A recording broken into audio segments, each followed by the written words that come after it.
እንኳን አደረሳችሁ። በዕለተ ፋሲካ እናበጀሽ ከሌላ ዓለም ጋር በኢቢሲ መዝናኛ ከትመዋል። ምትኩ ፈንቴ ፈተናዎቹን አቀረበ። የደረሳቸውን በብቃት መወጣት ያሸልማል። ከብደኛል ግን አብጥ ልምምዱ ተጧጡፏል። ዶሽ ነው ማረግ ያተና ስለሆነ ማስመሰል ቤቷን አገኘ። በሳቅ ላይ ሳቅ በሀገርኛ ማን ይሸለማል?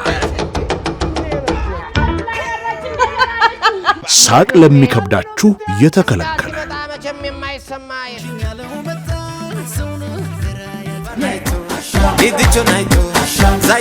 በዕለተ ፋሲካ ከቀኑ 7 ሰዓት እስከ 9 ሰዓት በኢቢሲ መዝናኛ በልዩ የበዓል ፕሮግራም ላይ ይጠብቁ።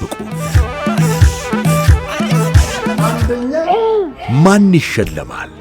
ምርትና አገልግሎቶን በዚህ አዝናኝ የበዓል ፕሮግራም ያስተዋውቁ።